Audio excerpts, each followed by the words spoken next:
현대 심리학자 스콘 유엘이 현대 심리학이라는 잡지를 통해서 글을 썼는데요. 이러한 표현을 써요. 인간이 하나의 핵심, 가치에 주목하고 그것에 집중하기보다는 인간의 이 심리, 이 인간의 이 상태가 무엇에 많이 시선을 빼앗기게 됩니까? 마음으로는, 생각으로는 핵심, 가치에 집중하고 싶지만 의외로 많은 사람들의 심리가 이 다른 것들로 인해서 시선을 빼앗기게 된다라는 글을 쓰게 되어져요. 그 글을 쓰면서 한 가지 사례를 이야기하는데 이와 같은 사례가 기록되어져 있습니다. 스페인의 왕이 되어야 할 그레 다음의 황태자가 왕은 되지 못하고 여러 가지 정치적인 이유로 인해서 종신형이 취해지고 감옥에 갇히게 되어져요. 그 감옥의 이름이 해골의 곳이라라는 이 감옥의 이름을 가진 감옥입니다.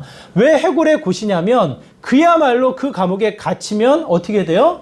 죽고 나오는 거예요. 해골이 되어서 나온다 해서 종신형을 맞은 그 황태자가 그 감옥에 갇히게 됩니다. 그 감옥에 갇힐 때 그에게 주어진 딱 한 권의 책이 있습니다. 그 책이 뭘까요? 성경책이에요. 성경책을 가지고 그 사람이 그 감옥에 갇히게 되어지는데 무려 33년의 시간이 지나게 됩니다. 그 사람이 결국 33년이 지나서 죽음을 맞이하게 돼요. 죽었다라는 소식을 듣고 이제 그곳을 정리하기 위해서 하인이 들어가서 그 감옥을 정리하던 중에 벽에 새겨져 있는 글들을 보게 되어져요. 그 글들의 내용이 이렇습니다. 시편 118편 8절은 성경의 가장 중앙에 있는 절수다. 에스라서 7장 21절은 모든 알파벳을 다 포함하고 있는데 제이만 빠졌다. 에스더 8장 9절은 성경에서 가장 긴 절이다. 이 문구를 보면서 정말 흥미로운데 재밌는데 라고 생각하시는 분들은 아까 그 심리학자가 이야기했던 것처럼 핵심이 아닌 가지에 핵심이 아닌 또 다른 가치가 아닌 주변에 더 많은 관심을 가진 걸로 생각하셔야 돼요. 이 글을 쓰면서 이 사례를 이야기한 이유는 딱 한 가지입니다. 성경의 핵심, 성경의 가치는 살펴보지 못하고 엉뚱한 것, 하찮은 것에 기록하고 있는 이 황태자의 모습을 지적해서 이야기를 하는 거예요. 뭔가 흥미롭고 뭔가 새롭고 에스라서 7장 21절은 모든 알파벳이 들어가 있는데 제이만 빠졌네. 놀라운 발견으로 생각을 하시면 안 되는 거예요. 핵심과 가치가 빠져버린 하찮은 또 다른 가지에만 관심을 갖는 인간의 심리를 표현해서 이야기를 하고 있습니다. 여러분의 성경 두 손에 놓여진 창세기에서부터 계시록의 말씀, 지난주에 우리가 살펴보았습니다. 역사적인 사실을 통해 우리에게 주어졌고 유일한 저자 하나님의 영감을 통해서 놀랍게 우리에게 주어진 하나님의 말씀 66권을 통해서 무엇을 발견하나요? 66권을 통해서 여러분에게 주시는 메시지는 무엇이 있나요? 내가 좋아하는 말씀, 내가 암송하고 있는 말씀, 많은 사람들이 익숙하게 알고 있는 말씀, 그런 거 말고요. 여러 가지 이 구절의 연구를 통해서 나타나는 수많은 논문들 말고요. 구약과 신약의 말씀을 통해 빼놓지 말아야 될 중요한 핵심, 가치, 무엇이 있겠냐고요. 예수님은 이와 같은 마음을 우리에게 전하고 있습니다. 요한복음 5장 39절의 말씀인데요. 요한복음 5장 39절의 말씀 우리가 한번 같이 읽어보도록 할까요? 함께 읽겠습니다. 시작! 너희가 성경에서 영생을 얻는 줄 생각하고 성경을 연구하거니와 이 성경이 곧 내게 대하여 증언하는 것이니라. 뭐라고 말씀하십니까? 누가 말씀하시는 거예요? 예수님이 하시는 말씀이에요. 예수님이 하시는 말씀의 배경이 이렇습니다. 베스다 연못에서 38년의 병자를 고치셔요. 38년의 병자를 고치시니까 얼마나 놀라운 일이에요. 그 예수님을 주목할 법한데 그 모든 사람이 예수님을 주목하지 않아요. 오히려 예수님을 탓하고 예수님을 죄인 취급하는 상황이 벌어지게 됩니다. 왜 그래요? 그날이 안식일이기 때문에 그래요. 안식일에 병을 고친 다음에 그 병자로 하여금 가게 만들어 이 자는 하나님을 범하는 자다. 예수님을 가리켜서 범죄자로, 예수님을 가리켜서 마치 죄인으로 취급받는 그와 같은 상황에 이르게 됩니다. 그 상황에 예수님이 말씀을 하세요. 너희들은 영생을 얻기 위해서 성경을 보지, 영생을 얻기 위해서 성경을 연구하고 있지. 그 성경은 그 자체는 무엇을 증명하고 있느냐? 예수님이 말씀을 하세요. 무슨 이야기를 합니까? 영생을 이야기하고 있지만, 영생을 통해서 그 연구하며 그 가치를 가르쳐주고 있지만, 그 말씀 자체는 누구를 증명하고 있습니까? 예수 그리스도를 증명하는 것이다. 오늘 본문의 내용은 이와 같은 내용을 담아서 표현하고 있습니다. 예수님이 구약을 통해서, 신약을 통해서 분명하게 말씀하고 있는 성경의 가치는 누구를 주목하고 있습니까? 예수 그리스도예요. 구약을 통해서는 오실 예수 그리스도를 이야기하고 있고, 신약을 통해서는 어떠한 예수님? 오신 예수님을 이야기를 합니다. 그래서 창세기와 요한계시록을 통해 성경 66권을 통해서 우리가 반드시 만나고 반드시 주목하고 다시 한번 그분을 우리가 깨달아 나가야 하는 분은 딱 한 분, 누구를 이야기합니까? 예수 그리스도세요. 이 황태자가 33년 동안 성경을 열심히 읽고 성경을 통해서 유일한 답, 유일한 빛, 유일한 소망으로 누구를 만나야 합니까? 예수님을 만나야 되는 거예요. 그의 에너지, 그 아픔을 참고 적어 내려가는 이 수많은 정보들이 아니라 유일하게 적어야 될 답, 예수 그리스도인 것을 예수님 자신이 성경을 통해서 증명하고 있다는 사실을 우리에게 말씀하고 있어요. 다시 한번 여쭤봅니다. 66권의 말씀을 통해 여러분은 누구를 만납니까? 66권의 말씀을 통해 누구의 이야기를 듣게 되어집니까? 66권의 말씀을 통해 마음에 새기며 다시 한번 깨달아지는 것은 무엇이 있겠습니까? 오늘 본문은 그 중에서도 예수님이 어떠한 분이신지를 선명하게 우리에게 말씀해 주고 있어요. 7절과 9절의 말씀이 반복해서 우리에게 말씀하고 있는데, 우리 7절과 9절의 말씀도 우리 한번 같이 읽어보도록 하겠습니다. 함께 읽겠습니다. 문들아 너희 머리를 들지어다. 영원한 문들아 들릴지어다. 영광의 왕이 들어가시리로다. 7절과 9절의 말씀이 반복을 해서 이야기를 해요. 어떠한 모습이요? 영광의 왕, 영광의 왕을 이야기하면서 8절과 10절을 통해 이야기하기를 여호와 하나님만이 유일한 왕이 되신다라는 사실을 성경은 우리에게 반복해서 이야기를 합니다. 시편 24편의 배경을 우리가 알아야 되는데, 여러분 기억하세요. 다윗이 가장 기뻐할 때, 다윗의 바지가 내려갈 정도로 기뻐하며 찬양하고 즐거워할 때, 춤을 추며 즐거워할 때가 언제입니까? 언제예요? 그 예수, 하나님이 약속하신 언약궤가 자신의 성으로 들어올 때 그렇게 기뻐하며 즐거워했던 그 장면, 오늘 본문의 배경이 되어져요. 마치 언약궤가 들어오는 장면을 통해서 다윗의 마음은 어떠한 마음이 듭니까? 그 여호와 하나님, 왕 되신 여호와 하나님이 우리의 성으로 입성하시는구나. 언약궤가 들어오는 이 장면을 통해 하나님의 임재, 왕이 되시는 여호와 하나님이 드디어 우리의 성으로 임재하시는구나라는 이 마음의 감격을 담아 기록한 책이 오늘 시편 24편의 내용이에요. 구약의 배경으로만 끝나지 않아요. 이 24편을 통해서 연구하고 신약을 통해서 그 장면을 찾아보면 이와 같은 장면이 연결되어서 나타나게 됩니다. 예루살렘으로 오르시는 예수님. 마지막 십자가에 달려 죽기 직전에 예수님이 예루살렘 성으로 오르셔요. 예루살렘 마을에 막 초입에 들어섰을 때 사람들이 몰려오게 됩니다. 사람들이 그 손에 종려나무 가지를 가지고 이 흔들면서 자신의 옷을 깔아 마치 왕이 들어가듯 그 예수님을 맞이하며 그들이 찬양을 합니다. 호산나 호산나 다윗의 자손이요. 뭐라고 이야기해요? 자신을 구원해 줄 다윗의 자손, 그 여호와 예수님을 찬양하는 장면이 나와요. 누가복음 19장 38절에서는 이렇게 찬양하고 있습니다. 찬송하리로다 주의 이름으로 오시는 왕이여. 예수님을 가리켜서 찬양을 합니다. 이 장면을 가리켜서도 오늘 본문 24편을 연상을 해요. 마치 예수님이 왕으로서 예루살렘 성전에 입성해 나가시는 모습, 이것으로 끝나지 않습니다. 예수님이 십자가 달려 죽으시고 다시 부활하셔서 제자들을 만나서요, 40일의 시간을 보내신 이후에 마치 제자들에게 말씀이라도 하시듯 너희들이 보듯 내가 다시 내려올 거야.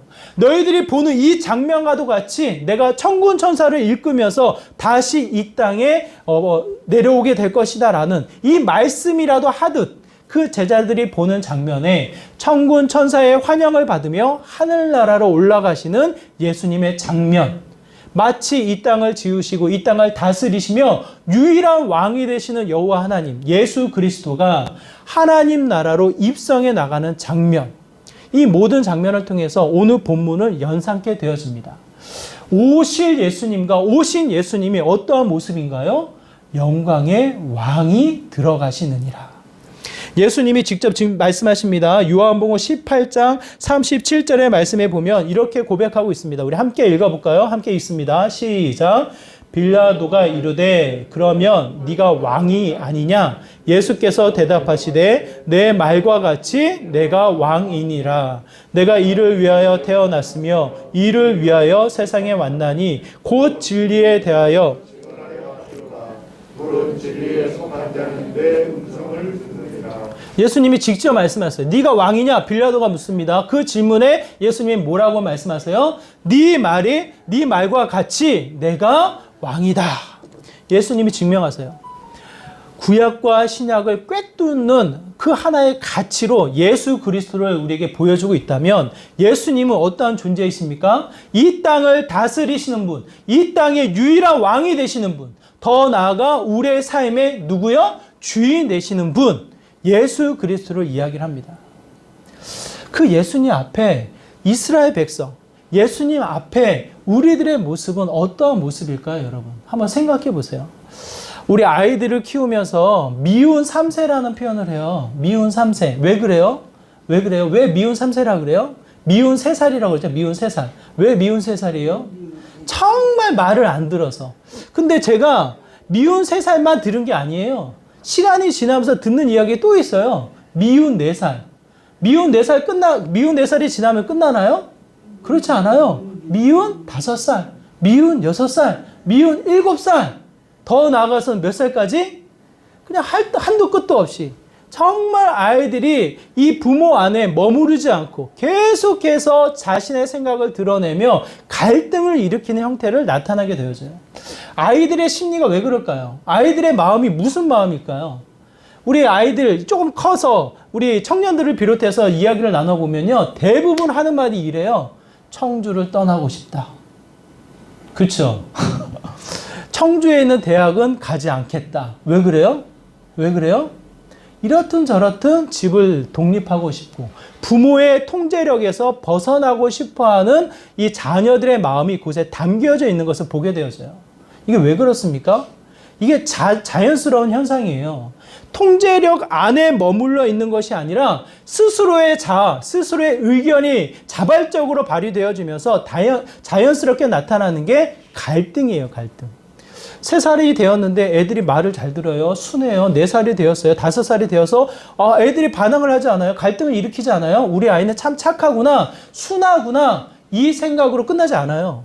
발달 장애를 고민하게 되어져요.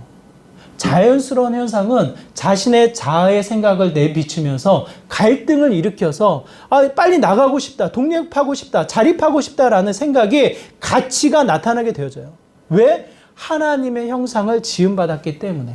하나님의 이성, 하나님의 분별력, 하나님의 이 자립심이 우리에게 또한 남겨져 있기 때문에 통제력 안에 머물러서 그냥 거주하는 것이 아니라 자발성, 스스로의 분별력이 갈등을 일으키는 형태로 나타나게 되어집니다.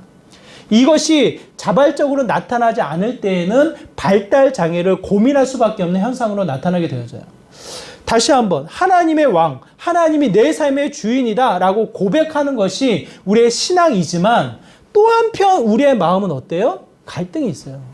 또 한편 하나님의 다스림, 하나님이 주신 말씀에 순종, 충성으로 다가기보다는 또 한편 거리끼는 형태의 이 마음이 우리의 마음속에 늘 충돌되어져요. 그게 성경에 나타나 있는 이스라엘 백성의 역사예요. 아담에서부터 아브라함에서부터 다윗에 이르기까지, 다윗의 왕조에 이르기까지 신약에 나타나 있는 수많은 유대인들의 갈등이 무엇으로 나타납니까?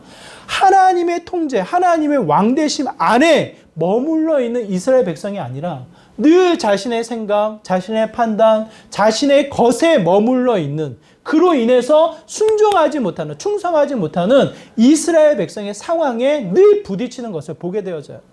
방금 읽었던 요한복음 18장의 상황도 마찬가지잖아요. 분명 안식일을 통해서 오히려 이 38년의 병자를 고쳤으니까 그 순간만큼은 예수님을 주목해야 되잖아요. 그 순간만큼은 병을 고치신 예수님을 주목해서 예수님이 누구시냐? 누구신데 이 놀라운 기적을 일으키시냐? 예수님을 바라보아야 하는데 그렇지 않다니까요.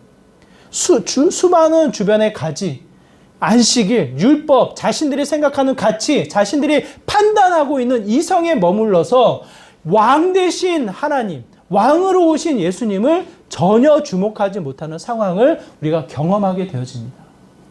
성경을 통해서 우리가 깨닫는 것, 다시 한번 우리가 기억하고 말씀을 읽어나가면서 우리가 잊지 말아야 할 것은 왕 대신 예수 그리스도, 내 삶의 주인 대신 예수 그리스도이심을 성경 우리에게 말씀해 주고 있어요. 그분이 어떠한 분이신가? 1절과 2절에서 이렇게 이야기합니다. 우리 1절과 2절의 말씀 우리 한번 같이 읽어볼까요? 함께 있습니다. 시작. 땅과 거기에 충만한 것과 세계와 그 가운데에 사는 자들은 다 여호와의 것이로다. 여호와께서 그 터를 바다 위에 세우심이요 강들을 위해서 건설하셨도다. 1절과 2절의 말씀이 무엇을 연상시키는지 한번 상상해서 이 말씀을 그려보시기 바라요. 제가 다시 한번 읽어드릴게요. 이렇습니다. 땅과 거기에 충만한 것과 세계와 그 가운데에 사는 자들은 다 여호와의 것이로다. 2절에 한 단어가 빠져 있어요. 접속사 키라는 단어가 빠져 있어요. 왜냐하면 여호와께서 그 터를 바다 위에 세우시며 강들 위에 건설하셨도다. 무슨 상황이 연상되십니까? 창세기 1장, 2장의 상황들. 하나님 어떠한 분이세요?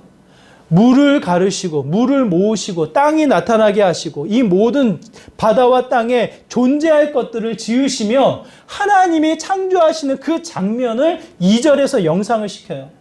왜냐하면 그분이 이 땅을 지으셨기 때문에, 왜냐하면 그분이 이 모든 것의 시작이 되시기 때문에 이 모든 것, 땅으로부터 이루어지는 충만한 이 모든 것이 누구의 것이다? 누구의 것이다요? 1절에서 고백하고 있잖아요. 이 땅을 다스리시는 유일한 왕 여호와의 것이 된다라고 이야기를 합니다. 제가 지난주에 톨스토이의 사람은 무엇으로 사는가라는 이 단편 소설을 너무 감동 있게 읽어가지고 제가 여러분에게 설명을 드렸어요. 두 번째 사람 기억나시나요? 두 번째 사람? 떵떵거리며 자신이 가지고 있는 소유, 자신의 권위를 앞세워서 찾아온 손님. 비싼 가죽을 내밀면서 너 나에게 맞는 이 구두를 만들지 못하면, 이 구두를 만들지 못하면 너를 감옥에 가두겠나라고 자신의 권위, 자신의 소유, 자신의 이 능력을 발휘하면서 떵떵거리며 이야기했던 그 사람. 시간이 지나자 다른 하인이 쫓아와서 이야기해요. 그 구두 필요 없다고. 왜 그래요? 왜 구두가 필요 없습니까? 그 주인이 구두를 맡겨놓고 집으로 돌아가는 길에 죽고 말았다고. 그 구두가 필요 없다고.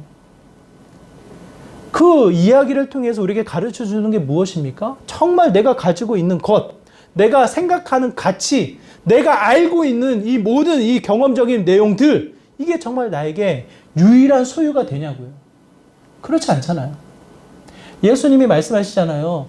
이 창고에 가득 세워놓은 이 양식, 그 사람 그날 밤 데려가면 그 양식이 누구의 것이 되겠느냐.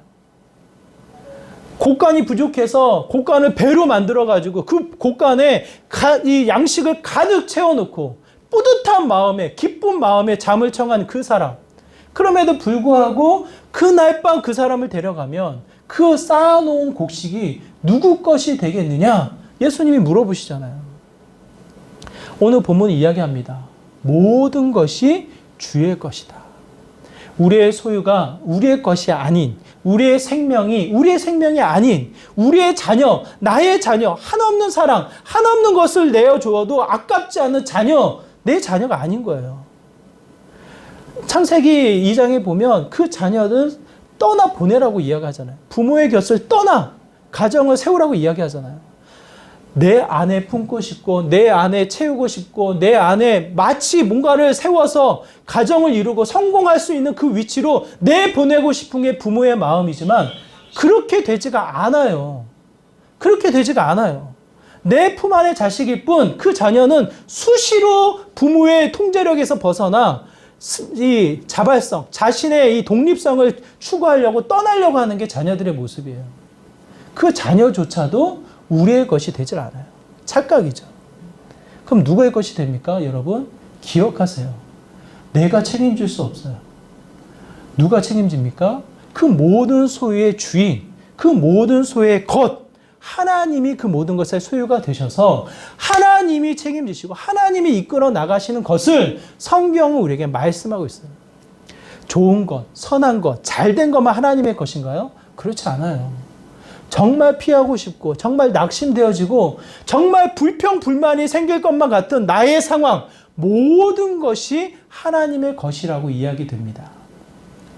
욥기의 말씀에 보면 욥기 41장 11절의 말씀에 보면 이렇게 기록되어져 있습니다. 우리 한번 같이 읽어볼까요? 욥기 41장 11절의 말씀입니다. 함께 읽겠습니다. 시작. 누가 먼저 내게 주고 나로 하여금 갚게 하겠느냐? 온 천하에 있는 것이 다 내 것이니라. 뭐라고 기록되어져 있습니까? 누가 먼저 내게 주고 나로 하여금 갚게 하겠느냐? 온 천하에 있는 것이 다 내 것이니라. 하나님이 욥에게 하시는 말씀이에요. 욥의 상황이 어떻습니까? 재산이 떠나가요. 가족이 다 떠나가요. 자녀도 다 죽었어요. 건강마저도 자신이 피폐한 상황에 놓이게 되어져요. 친구가 찾아와서 이야기합니다. 너가 죄가 있으니까 이러지. 억울한 마음이 들어요. 나는 죄가 없는데 이런 일을 처할 상황이 아닌데 내가 무슨 죄를 지었냐. 오히려 자신에 대한 이 억울함을 호소하며 욥이 이야기를 해요. 그 욥에게 찾아오셔서 하시는 말씀이에요. 다시 한번 욥을 만나셔서 하시는 말씀. 정말 네가 모든 것을 계산하냐? 모든 것을 심판하냐? 네가 모든 것을 측량할 수 있냐? 모든 것을 계산해서 먼저 주고 갚는 자가 될 수 있냐? 그럴 수 없다. 크고 크신 그 하나님, 특별히 그 크고 크신 그 하나님, 창조주 그 하나님을 어찌 측량할 수 있냐? 이 모든 것이 다 누구의 것이다? 여호와 하나님의 것이다. 이렇게 이야기를 합니다. 우리의 삶 한번 돌아보세요. 내 마음을 열어보세요. 내 삶에 정말 내가 성경을 통해서 알고 있는 사실을 한번 들춰보세요. 저는 너무 속상한 게 종교, 신앙의 이 테두리가 세상의 테두리에서 마치 한 부분으로 제한되어져 있는, 이게 어디 분모에 들어가 있는지 아세요? 취미라는 분모에 종교 활동이 들어가 있어요. 취미는 뭐예요? 내가 하고 싶으면 하고 하기 싫으면 안 하고 내 개인의 성향에 따라서 하는 거잖아요. 그냥 내 인생의 한 부분, 취미와도 같이 취급되어지는 게 종교 활동이고 신앙이고 우리의 믿음이에요. 전 삶에 그 영향을 내가 받고 있나요? 가정, 직장, 사회, 관계, 만남, 뭔가를 결정하는 그 순간순간 정말 이 모든 것의 신앙이라는 이 테두리가 정말 왕으로서 예수 그리스도가 내 삶에 존재하고 계신가요? 성경은 그렇게 이야기하지 않아요. 모든 것의 여호와 하나님의 것이고 모든 것을 친히 다스리시는 만군의 여호와가 나의 왕이 되신다라고 성경은 우리에게 말씀을 주고 있어요.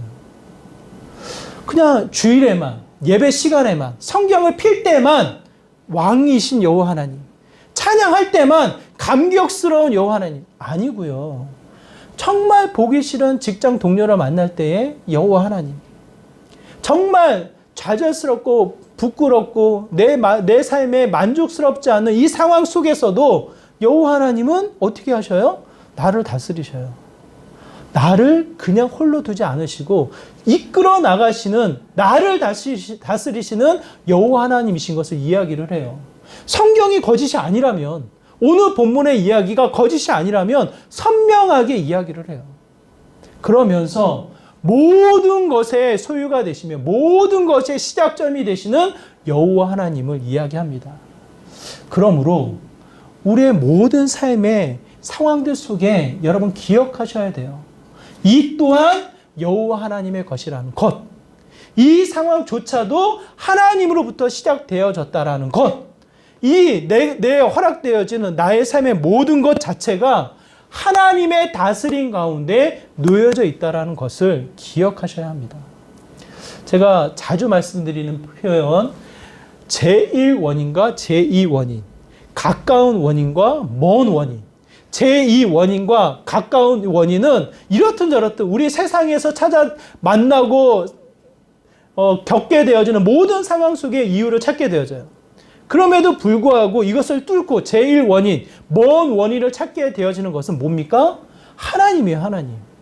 하나님이 다스리고 계시기 때문에 내 삶이 하나님의 소유로 하나님이 책임지는 삶이 되기 때문에 모든 원인의 시작점은 하나님으로부터 주어지게 되어져요. 제가 기쁨의 교회에 오게 되어진 거, 선배를 통해서 소식을 듣고 서류를 넣어서 통과되어져서 여러분과 만나서 설교의 이 형식을 통해 대면하고 그 안에 공동의회를 걸쳐서 제가 이 자리에 세움을 얻었잖아요. 그렇죠? 가까운 원인, 제2원인이에요. 그럼에도 불구하고 깊게 먼 원인, 제1원인을 찾는다면 하나님이 알게 하시는 거예요. 하나님이 기쁨의 소식을 듣게 하시고 7월 달에 준비된 서류가 있었기 때문에 바로 요청하는 그 시간에 제출할 수 있었고 하나님의 여호와 일에 일하셨고 준비하셔서 이 자리로 세우신 하나님의 일하심, 내 삶을 다스리시는 하나님을 고백하게 되어져요. 여러분의 삶을 다시 한번 열어보세요. 하나님이 다스리십니다. 여러분의 삶의 유일한 주인, 유일한 왕 누구세요? 영광의 왕 예수 그리스도세요.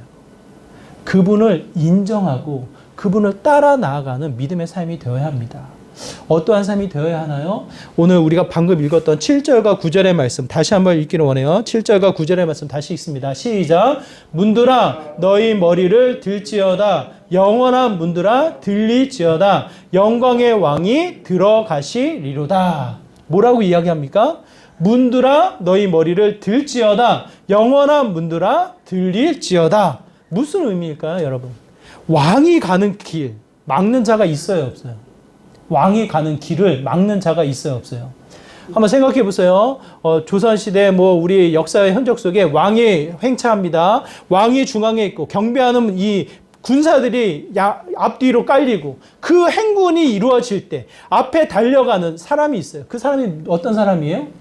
길을 여는 사람이에요. 2m 앞에, 이 책을 보니까 2m 앞이라고 기록되어 있더라고요. 행군이 움직이는 2m 앞에 말로 달려가서 소리를 질러요. 왕이 나가신다. 길을 여시오. 이렇게? 연기가 안 되네. 이 전령들이 나가서 길을 열어요. 왜? 행군이 멈추지 않고 달려가기 위해서. 왕의 길이 막히지 않고 가기 위해서. 여기 청주공항이 있는데요. 이런 경우가 있었는지 모르겠어요. 대통령이 청주공항에 내려가지고 시청, 도청으로 이동을 한다고 생각해 보세요. 그 길에 무엇이 깔립니까? 무엇이 깔려요? 경찰들이 깔려요. 가는 그 길목, 골목마다 튀어나가지 못하도록 경찰들이 깔려서 어떻게 해요? 신호등도 다 바뀌어요. 그 길이 가는 이 차가 멈추지 않고 목적지에 도달할 수 있도록 이 신호등이 그때그때 바뀌어서 파란불로 지나가게 만들어요. 왜 그래요? 그만큼 왕의 권위가 그 행차가 멈추지 않고 들어갈 수 있도록 문이 열리고 모든 백성이 길을 열고 그 왕을 영접해 나갈 수 있도록 문이 열리고 그 왕을 영접하도록 그 모든 상황에 방해와 장애가 없어지도록 길을 열어나가는 형태를 보게 되어져요. 오늘 우리에게 무엇을 요구하십니까? 왕이신 하나님, 우리의 모든 삶의 소유가 되시며 주인이 되시며 우리를 다스리시는 예수 그리스도, 우리에게 요구되어지는 게 뭐예요? 문을 열어야 되는 거예요. 문을 닫혀 있는데 예수님이 들어가질 않아요. 내 마음에 수많은 장애가 가득 채워져 있는데 예수님 들어가질 않아요. 들어갈 수가 없어요. 왜? 자유의지를 하나님 우리에게 허락하셔가지고 그 예수를 거부하는 양, 마음의 문을 닫고 내 마음에 채워져 있는 헛된 것들을 내려놓지 않는 이상 그 예수님이 그 안에 들어갈 수가 없어요. 그래서 우리가 읽은 본문에 3절, 4절, 5절, 6절의 말씀에 보면 정결의 옷, 마음을 거룩하게 만드는 상황을 이야기도 해요. 그만큼 마음을 열어 내 마음에 있는 거짓, 가식, 외식, 세상의 것들을 다 내려놓고 예수 그리스도를 영접하고 예수 그리스도와 함께 나가고자 그 마음을 받아들이는 그 믿음의 자세가 중요하다는 것을 이야기합니다. 요한계시록은 이렇게 표현합니다. 요한계시록 3장 20절의 말씀입니다. 우리 함께 읽겠습니다. 시작. 볼지어다 내가 문 밖에 서서 두드리노니 누구든지 내 음성을 듣고 문을 열면 내가 그에게로 들어가 그와 더불어 먹고 그는 나와 더불어 먹으리라.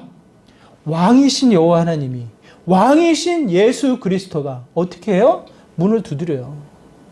여러분의 삶의 모든 소유를 가지고 그 권위와 권능을 가지고 문을 두드려요.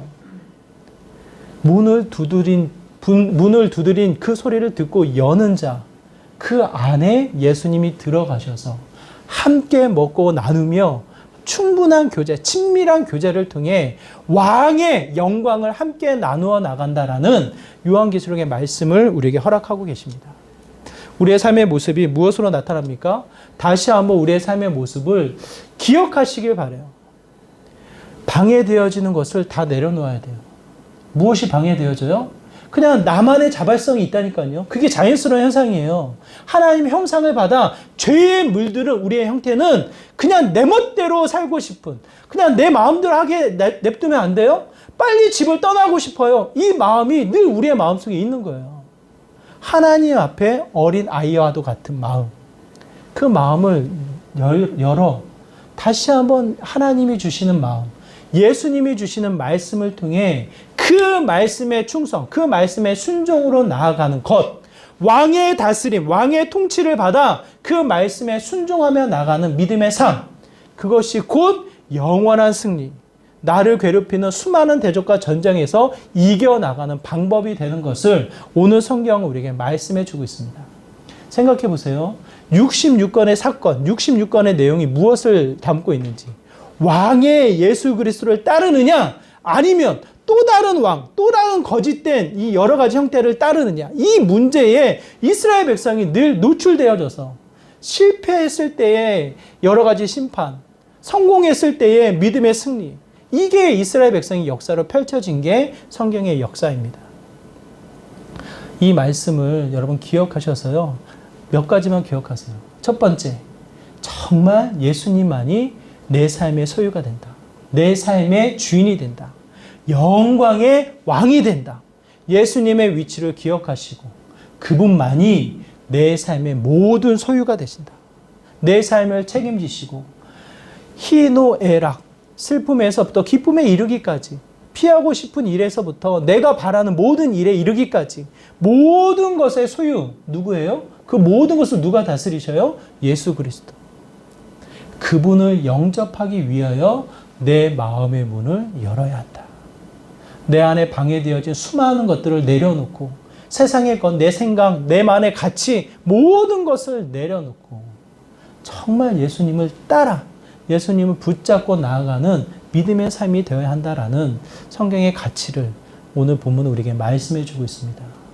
정말 영광의 왕, 내 삶의 유일한 왕 되시는 그 예수님 정말 붙잡고 여러분 천국의 승리, 영원한 생명의 승리를 누려나가는 믿음의 귀한 삶 되시길 주님의 이름으로 축원합니다.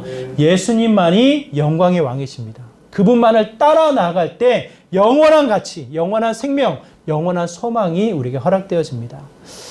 교회에서만 멈추지 마시고 여러분의 일상을 통해 영광의 왕을 인정하시고 그분을 따라 영원한 생명, 영원한 승리를 맛보아 나가는 믿음의 삶이 되시기를 주님의 이름으로 축원합니다. 말씀을 기억하면서 우리 함께 기도하기 원합니다. 주님만이 영광의 왕이십니다. 내 삶을 다스려 주옵소서. 내 삶의 소망이 되게 하여 주옵소서. 내 삶의 모든 소유가 주님의 것이 되게 하셔서 영광, 참 생명, 참 승리를 허락해 주옵소서. 이와 같은 마음으로 함께 말씀을 기억하며 기도하며 나가도록 하겠습니다. 함께 기도하겠습니다. 하나님, 그렇습니다. 우리의 삶 삶이 주님 안에 있습니다. 주님만이 영광의 왕이십니다. 주님만이 내 삶을 다스리시며 통치하시며 참 열매를 허락하실 유일한 왕이 되심을 이 시간 고백합니다. 주님을 고백하고 주님을 인정하고 주님을 따라 나갈 때 내 마음의 삶이 열리게 하시고 주님을 영접하게 하여 주시고 다시 한번 주님과 함께 나아가는 믿음의 귀한 삶이 되게 하여 주시옵소서. 닫혀져 있는 나의 문이 열리게 하시고 또 다른 여러 가지 가치와 거짓된 세상의 이 왜곡된 것들로 채워져 있는 모든 마음이 사라지게 하여 주시고 영광의 왕이시오 내 삶의 유일한 주인이 되시는 예수 그리스도를 다시 한번 붙잡게 하여 주시고 주님을 따라